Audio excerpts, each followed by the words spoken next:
दवा हुआ बदला, लेकिन कहा था ठीक नहीं होगा, रोग तो रहते करेगा, चीनी का रोग खत्म नहीं है। फिर आपका बाल बच्चा कोई रिश्तेदार मान लीजिए दिल्ली में रहता है, वहां पर भी आप क्या इलाज कराना, शरीर कमजोर पड़ता जा रहा है, चीनी का रोग हो जाता है, गांव देहात में आपको कहता है बड़ा कमजोर हो गए। दिल्ली में भी बड़े डॉक्टर से दिखाया, डॉक्टर ने दवा बदल दी, कोई दूसरी दवा दे दी, लेकिन उसने भी यही कहा कि भाई सुबह में उठिए, टहलिए, संयम रखिए, चीनी मत खाइए, ज्यादा खाना मत खाइए। धीरे धीरे आप आते हैं गांव, अपने घर, अपने परिजनों को, अपने को ये बताते हैं कि मेरा जीवन ऐसे ही चलने वाला है, थोड़ा संयम से रहेंगे, ठीक से चलता रहेगा। आपने मान लिया कि इससे ज्यादा सुधार नहीं हो सकता। फिर कोई आपका मित्र आया और उसने बता दिया कि भाई एक डॉक्टर आए हैं, हरिद्वार में होम्योपैथी करते हैं, वहां जाइएगा तो आपका चीनी का रोग ठीक हो जाएगा। आप भागे भागे वहां पहुंचिएगा।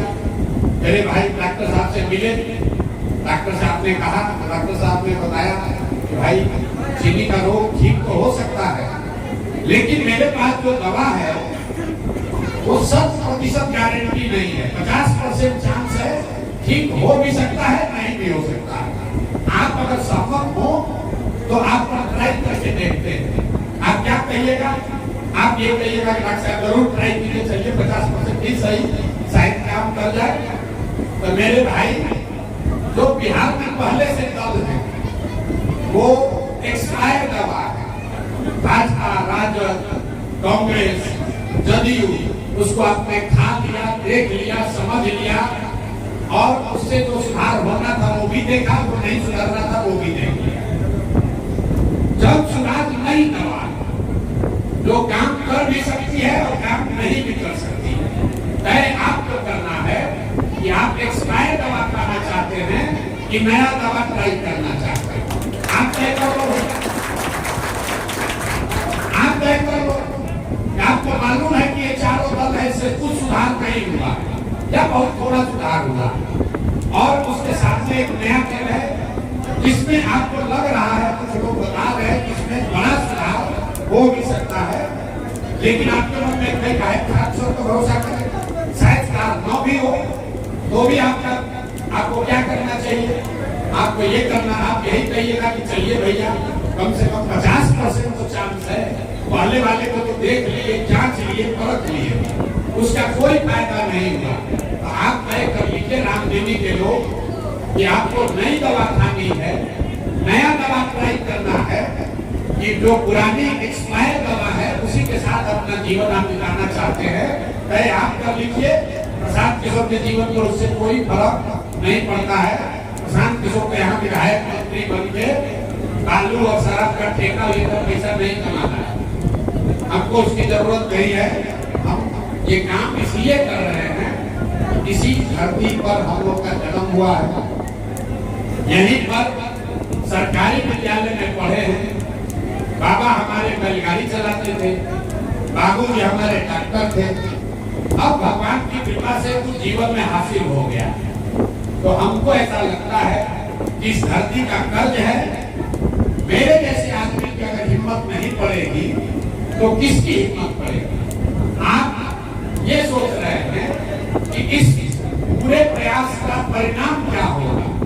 मेरे भाई, आपको परिणाम नहीं देखना है, आपको ये देखना है कि ये प्रयास होना चाहिए कि नहीं होना चाहिए। क्योंकि बिहार को सुधारने का जो प्रयास है, बिहार को सुधारने का प्रयास हम करें या आप करें, आज हो या 10 वर्ष के बाद करना तो किसी न किसी बिहार के ही आदमी को पड़ेगा, ये आप निश्चित जानिए। तो आप तय कर लीजिए कि आपको उस प्रयास में साथ देना है, ताकि उसके परिणाम की चर्चा करते करते जीवन बिताना है। बहुत लोग बता रहे भैया बड़ा कठिन काम है, ये तो बिहार में सुधार ही नहीं सकता है, जात में नहीं होगा, किसी भी हाल में कितना भी आप दिमाग वाले हैं नहीं सुधरेगा। मैं अक्सर कहता हूँ, आपने महाभारत में अभिमन्यु की कहानी सुनी होगी। अभिमन्यु चक्रव्यूह को भेद नहीं पाए, चक्रव्यूह को अभिमन्यु तोड़ नहीं पाए, उनको घेर कर मार दिया गया। लेकिन इतिहास अभिमन्यु की 100 गाथा को गाता है, अभिमन्यु की कहानी कहता है, अभिमन्यु की बात करता है, उसको घेर कर मारने वालों की चर्चा कोई नहीं करता। तो हम जो प्रयास कर रहे हैं इसमें सफलता मिले या न मिले, हमने अपना जीवन का सब कुछ दांव पर लगाया, अपनी बुद्धि, अपनी शक्ति, अपना संसाधन, अपना परिवार, अपना शरीर, और बिहार को सुधारे बगैर मानेंगे नहीं, चाहे 5 वर्ष लगे कि 10 वर्ष लगे। तय आपको करना है कि आप उसमें मदद के लिए खड़े होते हैं कि बाहर बैठ के कमेंट्री करते हैं। गाथा मेरी ही लिखी जाएगी मेरे भाई, हम चक्रव्यूह को भेज देंगे तो भी, और अगर न भेज पाए मारे गए तो भी गाथा प्रशांत किशोर की और धनसुराज की इस प्रयास की ही लिखी जाएगी। जब इतिहास लिखा जाएगा तो ये जरूर लिखा जाएगा कि 3 वर्ष किसी लड़के ने कोशिश जरूर की थी, बिहार के लोग माने न माने वो उनकी बात है। तो हम प्रयास करने आए हैं, मानना नहीं मानना आपका निर्णय है, निर्णय आपको करना है।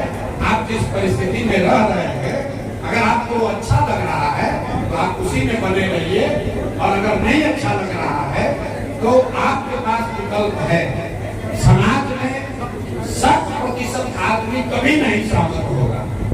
प्रशांत किशोर की बात छोड़िए, इस देश में लोगों ने गांधी को गोली मार दिया तो प्रशांत किशोर की क्या होता?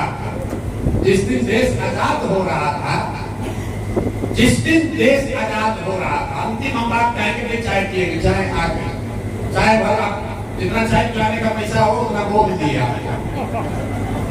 जिस दिन देश आजाद हो रहा था, आप समझिए कि आज 15 अगस्त 1947 है, उस दिन भी हजारों लोग अंग्रेजों के सैलरी पर, अंग्रेजों के यहाँ नौकरी कर रहे थे, और आजादी मिलने के बाद भी अंग्रेजों का डंका बजा रहे थे।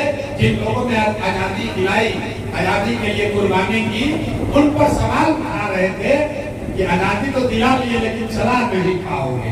तो भैया, सवाल करने वाला जीवन भर सवाल करेगा, जिसको सुधार करना है वो खड़ा होकर सुधार करेगा। आप तय कीजिए कि आपको सुधार करने वाले के साथ चलना है कि आपको सवाल करना है। निर्णय आपका है, चाहे आ गई है चाहे आप पीजिए, अच्छी बात है, सवाल करते रहिए। मेरे से किया है, मुझे बहुत खुशी होगी। अगली बार कोई भाजपा का नेता आए तो उससे भी पूछिएगा कि 15 साल से हम लोग भाजपा को वोट दे रहे हैं। प्रशांत किशोर ने भी कंधा लगाया है मोदी को वहां पहुंचाने में। 15 साल में प्रतिहानी में मोदी जी ने फैक्ट्री क्यों नहीं लगाया, ये बता देना, ये पूछ लेना, तो मैं मानूंगा कि भैया आप समझदार लोग हैं। अभी मोदी जी आए मधुबनी, अभी मोदी जी आए मधुबनी, हम क्यों चर्चा कर रहे हैं? क्योंकि हमको मालूम है सब भाजपा का वोटर, बहुत इसमें मोदी जी के भक्त लोग बैठे हैं। हम आप कितने भक्त, जब आप मोदी को जानते होंगे, उससे पहले हमने मोदी का झंडा बुलंद किया, तब आप मोदी को नहीं जानते थे। लेकिन मोदी जी अभी आए मधुबनी में उन्होंने भाषण में कहा कि सहरसा से बॉम्बे जाने के लिए एक नई वंदे भारत आधुनिक ट्रेन बिहार के लिए दी जा रही है, जिससे श्रमिक परिवार के बच्चे आसानी से बॉम्बे जा पाएंगे। जरा इस वक्तव्य को, इस बयान को ध्यान से सुनिए। मोदी जी ने ये कहा कि आपके बच्चों के लिए, बिहार के बच्चों के लिए वो एक नया ट्रेन दे रहे हैं, जिस पर बैठकर आपके हमारे बच्चे गुजरात के फैक्ट्रियों में काम करने के लिए, मजदूरी करने के लिए जाएंगे। और हम लोग की चेतना इतनी मर गई है कि हम लोग उस पर ताली बजा रहे हैं। अरे भाई, मोदी ने तो 4 को ट्रेन दे दिया। मेरे भाई, अगर हमारी बात न समझ में आई हो तो एक बार जाकर देख लीजिए, अगर मोदी जी ने कभी जीवन में गुजरात में ये बात कही हो कि गुजरात से एक ट्रेन चलेगी जिसमें गुजरात के श्रमिक परिवार के लोग बॉम्बे और तमिलनाडु जाएंगे काम करने, हम आपको दावा कर रहे हैं एक भी गुजराती उनको वोट नहीं देगा। मेरे भाई, मोदी जी जब गुजरात जाते हैं, आप देखिए यहाँ मधुबनी आए, उसके बाद कच्छ में उन्होंने भाषण दिया, कहा कि मेरे कच्छ में दुनिया का सबसे बड़ा सौर ऊर्जा का केंद्र बन रहा है। मोदी जी जब गुजरात जाते हैं तो वहाँ गिफ्ट सिटी की बात करते हैं, बुलेट ट्रेन की बात करते हैं, कच्छ में सोलर पार्क की बात कर रहे हैं, फैक्ट्रियों की बात कर रहे हैं। कच्छ एक जिला है जिसमें 50,000 करोड़ का इन्वेस्टमेंट हो रहा है, इसकी बात कर रहे हैं। उन्होंने उसी भाषण में कहा कि गुजरात को अभी से तैयारी करनी चाहिए कि जब गुजरात 2035 में 75 साल का होगा तो वहाँ पर क्या क्या काम होना चाहिए। वही मोदी जी जब बिहार आते हैं तो कहते हैं कि बिहार के 9 करोड़ लोगों को 4 किलो अनाज की व्यवस्था मोदी ने कर दी है और हम और आप 4 किलो अनाज पर ही वोट दिए जा रहे हैं। यहाँ पर आएंगे तो भारत पाकिस्तान का बात होगा, यहाँ पर आएंगे तो हिंदू मुसलमान का बात होगा, और गुजरात जाएंगे तो तरक्की की बात होगी। फर्क यही है, इसीलिए गुजरात में आप और हमारे बच्चे जाकर नौकरी कर रहे हैं और हम लोग यहाँ से मजदूर बनाकर ट्रेन में भेज रहे हैं। और यहाँ की राजनीति इतनी ही है कि कौन है वो ट्रेन ज्यादा दे दिया और ट्रेन का वो स्टॉपेज बढ़वा दिया। इसी पर आदमी कहता है भैया नेताजी बड़ा काम करो, तो पहले ट्रेन का यहाँ स्टॉपेज नहीं था, एक स्टॉपेज करवा दिए, इसी पर 5 वर्ष आप वोट दे रहे हैं। तो मेरे भाई, आपको अगर मजदूर नहीं बनना है, अगर फैक्ट्री यहाँ चाहिए, रोजगार यहाँ चाहिए, शिक्षा यहाँ चाहिए, मोदी को वोट देना है, मोदी को ही दीजिए, लेकिन कम से कम उनसे मांगिए तो सही भाई। गुजरात का आदमी मांग तो रहा है, बिहार का आदमी तो मांगिए नहीं रहा। हम लोग 12 किलो अनाज मोदी दे दिए, अयोध्या में मंदिर बनिए गया, लालू जी से बचाए हुए हैं, चलिए बोरा में भर के इनको वोट देते रहे। और अगर मोदी जी कहते कि नीतीश कुमार को मान लो तो नीतीश कुमार को हम लोग मान लेंगे, कोई दिक्कत नहीं है। बहुत बहुत धन्यवाद।